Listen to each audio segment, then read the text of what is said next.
Back here with another review of The Mandalorian, Season 2, Episode 7, Chapter 15, The Believer. This is the penultimate episode of Season 2, before the season finale this coming Friday. Another good episode, kind of paling in comparison to everything else kind of going on at the moment in Star Wars related that we'll get to momentarily. But I thought this was a pretty good episode overall, so we'll get to that momentarily. I am Graham Giuseppe Matthews, as always being joined by the illustrious, the Doc, Chris Mueller. What's going on today, Chris? Oh, not too much. It was the first Grogu-free episode. It was, and it was a little weird, and I don't think...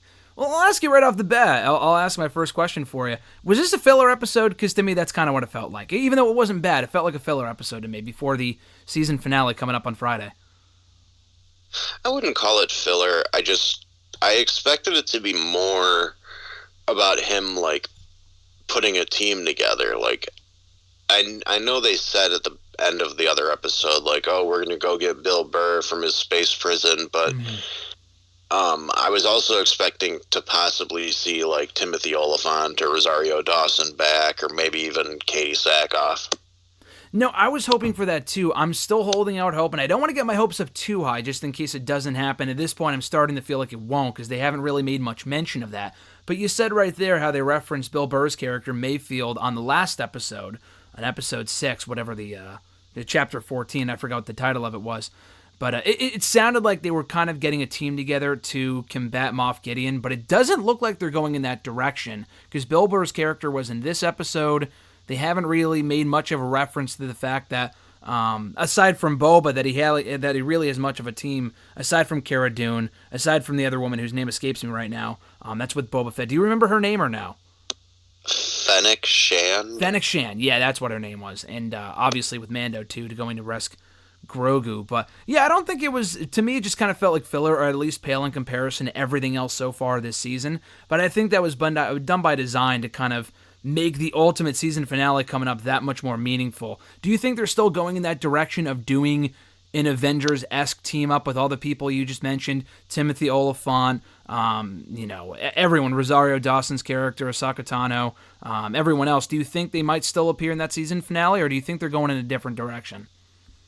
Well, after they made all those announcements, now I think they're going in a different direction, because Ahsoka's going to have her own show, so we might never see her on The Mandalorian again.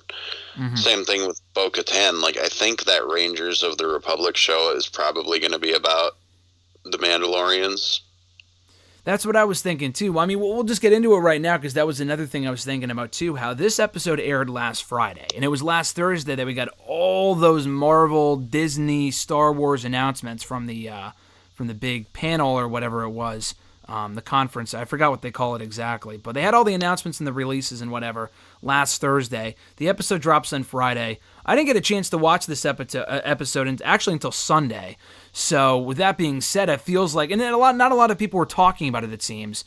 Maybe you just kind of got overshadowed by all the other announcements that we got on Thursday. But with that being said, was there anything, Chris, from those batch of announcements, Star Wars related anyway, we'll get to the Marvel stuff another time, that you're most excited to see at some point? The Ahsoka show, I'm very happy about. Taika Waititi directing a Star Wars movie interests me a lot. Patty Jenkins doing the Rogue Squadron thing should be cool, but it might sound weird. The thing that actually kind of got me the most excited was hearing that Hayden Christensen is going to be back as Darth Vader, because I feel like it'll be a chance to redeem his version of the character a little bit, just because so many people don't like those prequels, and it's mostly because of him. But Hayden Christensen's not a bad actor. I've seen him in other things that he's been good in, and he had a horrible script to work with back then. So him in the Obi-Wan show, I feel like it's going to be a second chance for the character. Even if we don't, it could be like a Mando thing where we don't see his face very much. So it might only be Hayden Christensen for a scene. So, but yeah, that makes me happy. I was really excited about that too, and that was probably the biggest announcement for me as well that really stood out, just because.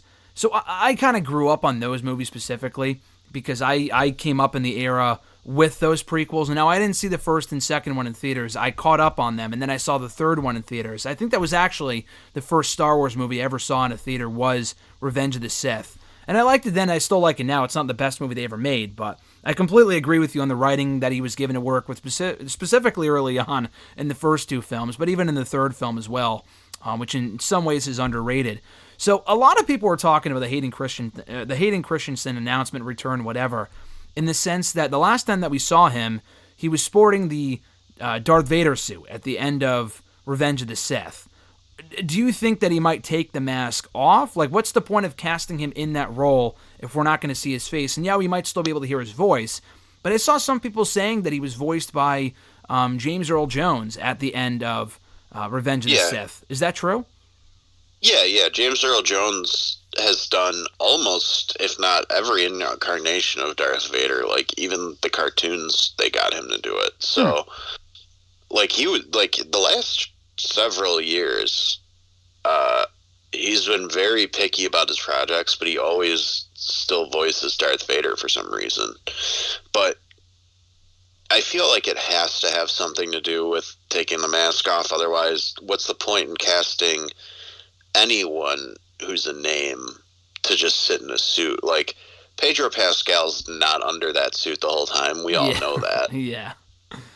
But, like, at least it's his voice we're hearing, too. Like, as soon as he puts that helmet on, it's probably going to be James Earl Jones or somebody who sounds like him. Mm-hmm. With that, I don't know. I'm curious. With the moment in A New Hope, I saw some people mentioning that as well, how when they ultimately go face-to-face in A New Hope, that's supposed to be the first time they had seen each other, I believe, since Revenge of the Sith. Do you think it's a case where, in this show, we won't see them cross paths at all, but they'll both be important parts of the show, but we'll never actually see them interact face-to-face? No, I think we will, because they don't actually say Is it just that's implied? the last time. Yeah, I think it's just implied. Okay.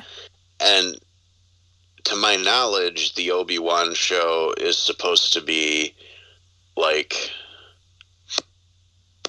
halfway between the two movies. I'm not exactly sure of the timeline. They haven't been super specific, but just based on Ewan McGregor's actual age, that's what I would guess. Mm-hmm.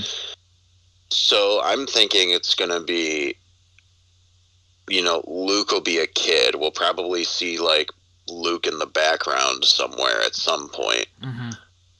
And it'll be like Obi-Wan fighting off things to keep people from knowing he's on Tatooine or whatever. So I don't know what they're going to do as far as, like, him and Vader. Are they going to have another big showdown? Because it would be a little weird if they did that, but at the same time, it would be fun.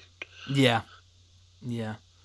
No, I guess we'll see. Like you said, they never actually explicitly said, I don't think, that was the first time. It's heavily implied, but it depends on how they do it. But I am intrigued, though. I think Ewan McGregor coming back as Obi-Wan, I think we mentioned this before, I'm very excited for, and I'm glad it's been officially announced. And Hayden Christensen, I think, is it's worth giving another shot to, like you said, to kind of redeem the character after he was not really given a fair shake during those first three movies. So I'm excited for that.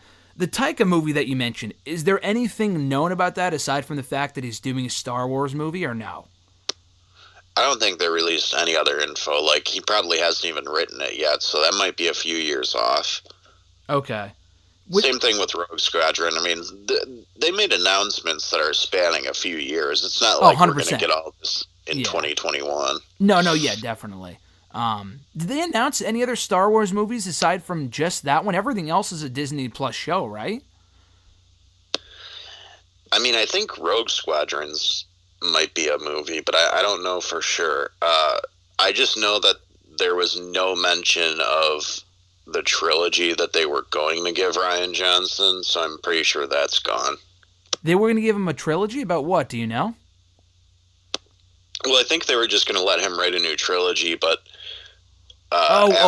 like 10, 11, 12 type of thing? Well, it would be like its own separate thing. It wouldn't carry the Skywalker story, but after the reception to The Last Jedi was so mixed, I think they were kind of like, well, let's just reel that back a little bit.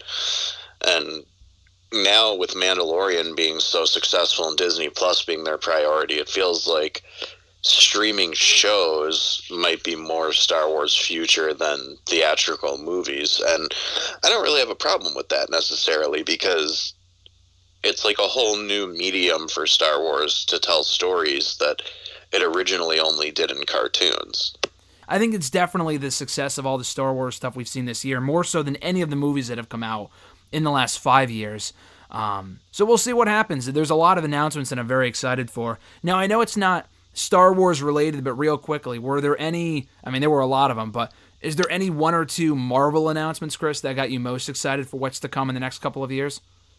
Well, all the clips and trailers and stuff. I mean, the Loki show looks great. Yep. Owen Wilson looks ridiculous and hilarious. I didn't even know it was Owen Wilson until he turned his head and I got to see him in profile. Mm-hmm. Like, that's how little it looked like Owen Wilson to me. Yeah, I was shocked. Wilson, Man. I didn't know he was that short. Yeah.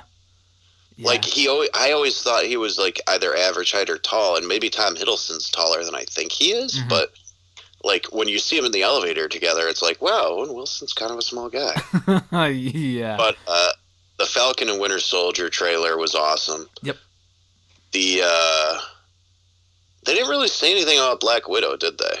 No, I don't think they mentioned that at all, because I think at this point we've seen so much promotional material for it, they're just like, let's just fucking release this thing at this point, because they didn't say anything about it aside from, I don't even know if they mentioned, I think I watched the whole panel. I don't remember. I know they mentioned the Eternals. Are they doing a Disney Plus theatrical, like, co-release with that? What are they doing? No, I don't think... I think the last update, unless I'm mixing it up with something else like Wonder Woman, which I know that's what they're doing with HBO Max, I think it's just coming out in theaters, because I know it's different, but they're coming out with the new Pixar movie Soul on Christmas. I think it's coming out in theaters and Disney Plus, though I'm not 100% sure. I know it comes on to Disney Plus. I heard that, which is cool. Like they did with Onward, even though that came out in theaters originally. But yeah, I guess we'll see. I don't think so. I think they probably should kind of follow in the footsteps of what HBO Max is doing. I just think that's smarter. What would you prefer? Well, it's risky because HBO pissed off a lot of people by doing that, because a lot of those filmmakers and actors have back-end deals where they make money in addition to their salary based off of the profit of the movie. Yep. And now that's not a factor. So there were rumors that Patty Jenkins and Gal Gadot were each paid $10 million to sort of make up for that. And then a bunch of other people were like, well, why weren't we compensated? Like, why is only Wonder Woman and the Wonder Woman director getting anything? Like, it was a whole mess. So I could understand why Disney is hesitant. Yeah. But at the same time, if you're going to move your MCU forward, we got to start getting this stuff out there. So it's like, maybe hold off on Eternals a little longer, but just give us Black Widow already. Put WandaVision, Falcon and Winter Soldier up. Like, just let's get this going again, because we don't know if or when theaters are ever going to be back to full strength. And at this point, they've been sitting on that movie how long? For Black Widow? Oh my god. It was supposed to come out in May, and they delayed it to November, and now it's coming out, I think, in May again. So, like, what was originally, it's been 7 months since it was supposed to be coming out. It'll be like a year. Jesus. Yeah, I guess they're just pushing back the entire calendar. Now, I might be wrong. I don't remember every original release date. Like, I know Thor, Love and Thunder, I think was supposed to come out February of 2022, and it's only been pushed back 3 months. So I don't know if every movie's affected, and now they're just kind of playing catch-up, but yeah, it's not good. Like Eternals, they had no other further announcements about. They just kind of confirmed the cast again, even though we saw the cast over a year ago, almost a year and a half ago, actually, at this point. And they didn't show a trailer for it either. So I thought that was weird. Now, I think it's cool they're doing WandaVision in January. They have Falcon and the Winter Soldier in March. So, like, that's just constant content coming out in the first 6 months of the new year. And then Black Widow in May. I definitely other shows in late 2021. I don't know if the Hawkeye show comes out late next year or what the next Marvel thing would be after that. Eternals, I think, comes out in November of next year. But yeah, I agree. They got to start get going again, get back on track with the movies and the shows and whatever. Just because I not that I don't want to see them lose the momentum after coming out so much originally, but I don't know, they have content to cover them for like the next 5 to 6 years, which is pretty crazy to think about. Yeah, I mean, we'll see what happens with it. The Marvel What If series, the cartoon series, that looks like it'll be interesting. Obviously, that's not going to affect the MCU, but it'll be kind of cool to see those characters still voiced by their main actors. Mm-hmm. But I'm trying to remember what else. The WandaVision trailer was awesome. Yeah, I think that show's going to exceed a lot of people's expectations. I didn't really care about it originally, but I think that the last couple of trailers, not just that one, but the last like maybe 2 or 3 they've released looked really, really cool.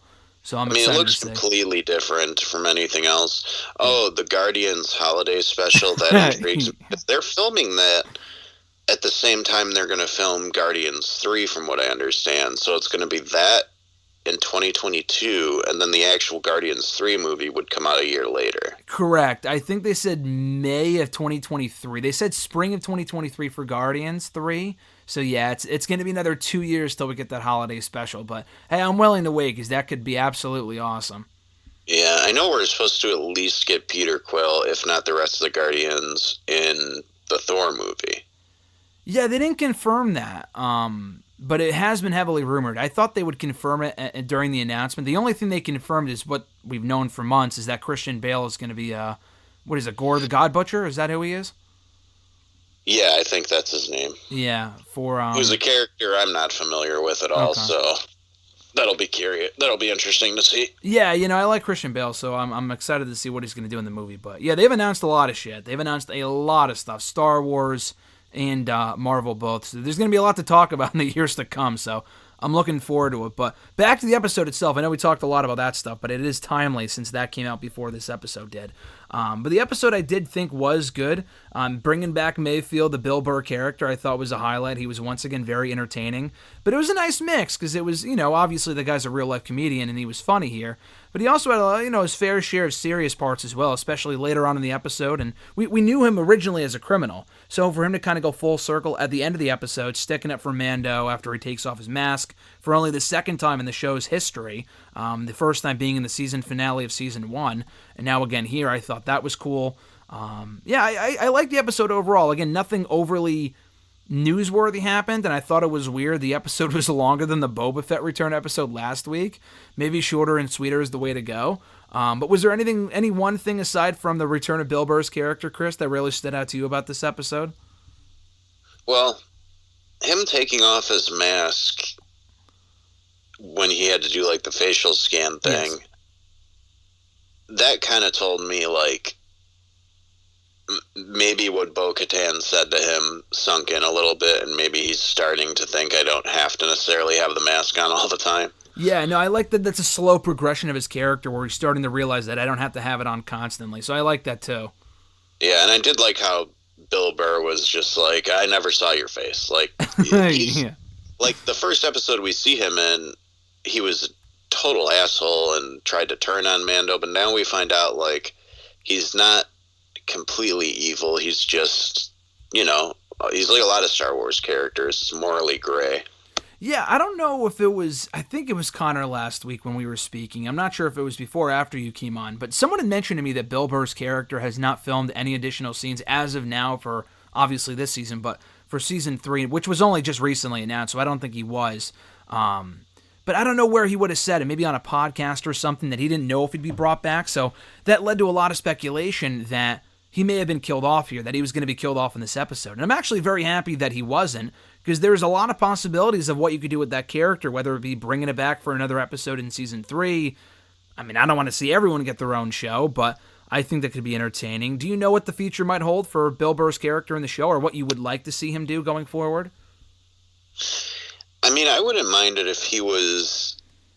Like, I know you haven't watched the Netflix shows, but there's a character named Turk who kind of jumps between Daredevil, Jessica Jones, Luke Cage, Iron Fist. Like, he's just a low-level criminal that sort of pops up in all the shows. Okay. So I know they're planning on at least 2 or 3 of these shows happening around the same time as The Mandalorian. So I wouldn't mind it if Bill Burr kind of just, like, showed up on different shows occasionally, but just was never the main character. Like, Just have him be the Agent Coulson of Star Wars and kind of connect everything. Yeah, yeah, I think that'd be cool. Definitely. I would like to see him, if not, just make one appearance per season going forward, and I'm glad they ended up letting him go, and I think he deserved it after kind of sticking up for Mando at the end there. But yeah, bringing him into other shows, if it makes sense from a storyline standpoint, I think that'd be cool. But yeah, no, I like the interaction that he and Mando had throughout the episode. They're kind of dynamic and whatnot. The fact that they dressed up as Imperial officers and whatever. So are we supposed to think... So they're driving the ship into the Imperial base, and the pirates are trying to blow up the... do you remember what it was called? The red crystal things? I forgot what it was called. Iridium or something like that? Yeah, Tyridium or Iridium or something along those lines. And they were trying to blow it up. Some generic fuel-sounding word. Yeah, exactly. So they're trying to blow it up, and then they get the better of them, and they just kill all the pirates. So... Are they the real heroes of the story? Because I mean, the pirates were just trying to stop the Imperial officers, or were they just going to kill anyone no matter what? So like, we're cheering on Mayfeld and Mando, but in reality, it looks like the pirates are trying to do, the good guys' work, if that makes sense. Yeah, it's a little gray, and that's what Star Wars thrives on. Is like nobody. Other than a few people, nobody's fully good or fully evil. So, like, those pirates, they weren't going to just let Mando and what's-his-face get away. Like, they thought they were Imperials, too. So, yeah. I understand why they felt the need to do that. It was a cool action scene. Mm-hmm. I mean, it reminded me of that last Mad Max movie a little bit, especially with all the pirates just, like, crowded on their little ships chasing after them. It just kind of reminded me of... Oh, man, I can't think of his name. The actor who was all skinny and pale and... Not, you talking about the guy who plays Venom? No. Not Tom Hardy. I'm thinking of Tom Hardy. He played Beast in X-Men. Oh, you talking about the guy from Split? No, that's someone else. I'm thinking of, He dated Jennifer Lawrence for a little while. He was Beast in, like, X-Men Days of Future Past and stuff. Nicholas Hoult, that's it. It reminded me of Nicholas Hoult and all those characters chasing after Charlize Theron and Tom Hardy. Like, I don't know, I just thought it was a really well done action scene, but again, like you said, like, they had already established that the natives have been kept down by the Empire, and those people clearly are natives, and we're watching Mando murk them left and right, so... Yeah. But again, like, they did the bare minimum by saying, oh no, it's pirates, and you automatically associate the term pirate with evil or criminal or bad. So, they did the bare minimum that they needed to do to make it look like they weren't just killing disenfranchised people for the sake of getting their mission done. Yeah, no, it was funny too, because they're at a point where it looks like they're about to be overcome by the pirates. And then the TIE fighters come in and save the day, something that you never thought you would actually want to see, but they actually save their asses in that moment. So it kind of goes back to, and I've seen people make the comparison since the episode aired a couple of days ago, of when they blew up not just one, but both of the Death Stars. And it's like, all right, cool, they destroyed the Death Star, but then it's like, you realize how many innocent lives are on this fucking thing, you know what I mean? Like, the innocent janitor just gets his life taken away from him for absolutely no reason when he did absolutely nothing wrong. So it kind of reminded me of that, because I felt bad for the pirates, but they had to get through the pirates to get to where they wanted to go. So it's kind of like a weird thing, Yeah, but again, it's Star Wars. We can't take it too seriously. No, yeah, exactly. It all comes down to good and evil, and if they're opposing the main characters, and that automatically makes them bad guys, I guess. So you can't read too much into it. But yeah, no, I mean, there really wasn't much more to the episode than that. It was it was one of the longer ones at around 35 minutes or so. But other than that, just one mission, and Mando and Bill Burr's character Mayfeld go into the base together. They almost get caught. Mando has to take his helmet off, which was another cool moment. They talked to the head officer. That was actually another really cool scene. So the guy's talking shit, and I thought it was Mando. I thought he would be the one to snap and just kill this guy, but it was actually Mayfeld. and he shows some real sense of like humility in that moment when he just kind of gets fed up and just shoots the fucking guy right in front of him. I thought that was one of the highlights of the episode. Yeah, that was great, and that was kind of what showed that he's not all bad, because he's like, was it good for all those people who died, or what about the 5,000 to 10,000 men in my platoon? Like he's clearly a scarred veteran, which we didn't really know that about him before. We just sort of knew him as a smuggler, criminal type. So to find out that there's a little more to him was cool. But again, he's one of those characters that, like, he's so tertiary that if he never shows up again, the show wouldn't be any worse for it. But if he does, it'll be enjoyable. Yeah, no, definitely. No, I thought that was a cool scene, too, because it kind of goes back to what I was saying earlier about how he was kind of making the argument, was the officer, about how, oh, yeah, we sacrificed all these people and thousands of people died, but it was for the greater good because, the Empire reigned supreme or whatever. So it brings up a great point about how they see it and how warped their minds are to think that that's okay. So I really enjoyed that interaction, specifically also from someone that used to be a part of that group in Mayfeld, in Bill Burr's character. So I thought that was really cool. And then you have this moment where it's like, oh shit, why did he do that? And then they look around the room and everyone else is like, the fuck? And then they just start shooting each other and they're able to escape with the help of Boba Fett. And what was her name again? I'm sorry, Finn something, not Finn. Fennec Shand. Fennec Shand, yeah. So I thought that was cool. But it really wasn't much more to this than that, aside from what you said earlier, in that Mando kind of progressing the character there and taking his helmet off. Is it something that you feel like they should do far and few between so it means more when he does it, as opposed to doing it every other episode or taking off the helmet starting in season 3? I like him with the helmet on. I think it's cool for him to take the helmet off every once in a while, as opposed to us just getting used to it, and it doesn't feel as special when he does it all the time down the road.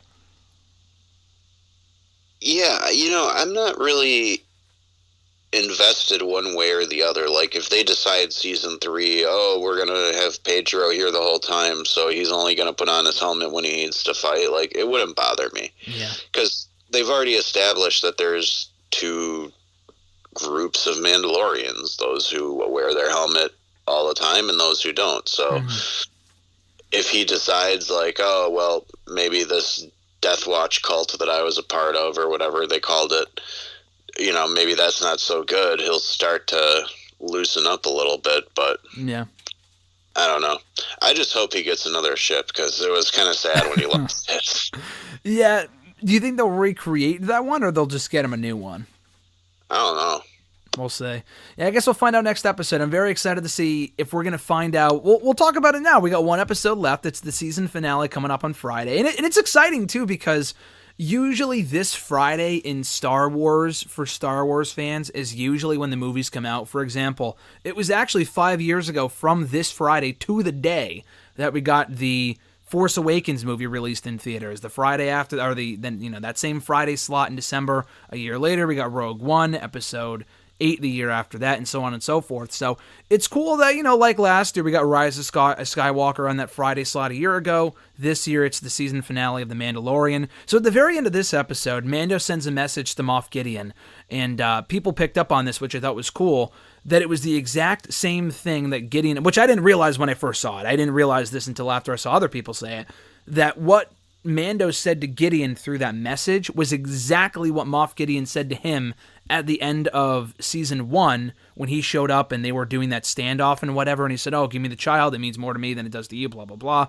Did you notice that it was the exact same speech that Moff gave to him in season 1, almost verbatim?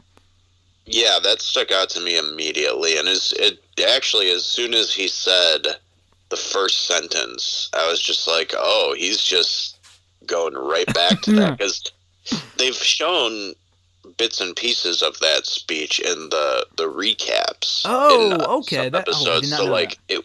It was still kind of fresh in my head when the episode started. Gotcha. Sometimes I just skip over the recaps because I already know what happens, so that's probably... Sometimes I do too, yeah, but for some reason I didn't for this one, and I think they may have even had just one or two lines from it in the recap before this one. So that makes sense. Yeah, that stuck out to me right away. But yeah. I'm really looking forward to the finale. I just hope it's not a cliffhanger finale. No, I hope not either. I have faith that they're going to do right by it. Like, the end of last season, we got the Darksaber reveal, which was really cool, and Moff Gideon's, I think that was his introduction, was in the season 1 finale, if I'm not mistaken. He might have been in other episodes. I don't remember. I don't think so. And if he was, then he had a mask on or something. So what do you think we're going to get? Are we going to find out who rescued Baby Yoda from the Jedi Temple? Are we going to find out that it was Obi-Wan Kenobi? Or are we going to find out... I mean, obviously, they're still in possession of Grogu right now. Does Mando get Grogu back, or do they hold on to him going into Season 3? What do you think we're going to see on the next episode? I think he'll get Grogu back this season, but I do think that they're going to get what they need out of him, because it feels like they're planting the seeds for, like, this is how they created Snoke, is by using little guy's genetic material. So once that's sort of out of the way, they can move on to other stories. Like, I don't want the whole show to just be about people trying to get Grogu and whatever, but it would be nice to find out if it's somebody familiar that got him out of the Jedi Temple. Like, what if it's Mace Windu? Like, there's so many rumors about Mace Windu coming back at some point. Oh. Which I would love. Like, I love Samuel L. Jackson. I know he's basically the same character in every movie, but I don't care. I don't give a shit. Like, I don't care. Like, there are certain actors who have reached a point in their career where just seeing them on screen is enjoyable. Yeah. And he's one of them. Yeah. And, like, even if he doesn't get to swear, I don't care. But, like, I would love to see him and Boba Fett have not a big fight, but, like, I'd like to see them come to an understanding almost, because I like both characters and I don't want to see one of them die. And I know your buddy last week was saying, like, one of them should die, but I don't agree with that. I think it's possible that Boba Fett at this point understands that his father was not a good guy, and that these things happen. That's true. When you pick this line of work. I think it would be it would be weird, I think. If you kill him, if Mace Windu kills him and Mace Windu is still a fan favorite, if he's still a phase 2, then I feel conflicted. Even though I understand why he would want to kill Boba. If Boba Fett would kill him, I just feel like that would be uncharacteristic of him at this point to even give a shit about that. I mean, it's been so long, maybe he still would, I don't know. But I think a Mace Windu reveal would be fucking awesome. Though maybe just keep him far, far away from Boba Fett. But bringing back Samuel L. Jackson, like, I don't know, again, do you think if they were to do that, would it be on the next episode? Or I feel like if something that major was going to happen, then I feel like we would have heard some sort of spoiler about it by right now. You know what I mean? Yeah, but again, this is Disney we're talking about, so they're pretty good at keeping things under wraps. If the plan was to bring him back, I would want it to be a big reveal. True. Yeah, we'll see. I would love to find out on this next episode. I hope that's not honestly, you know what? I don't think we are going to find out. I think my prediction is that we're not going to find out until at least season 3, but it would be fucking cool, because you can't give everything away at the end of this episode or the end of this season, just because they have to give you stuff to look forward to for the next season. But still, hopefully it's satisfying enough where it's like, wow, that was awesome. I can't wait for the next one. We'll see. But a Mace Windu reveal would be great. I think Obi-Wan Kenobi is just too obvious, or a Yodel. He's dead at this point in the show's timeline. What'd you say? Obi-Wan's been dead for years at this point. Yeah, so that's the thing. I feel like a lot of people have said Obi-Wan Kenobi, and it would make sense. It would make sense if he if he rescued Grogu.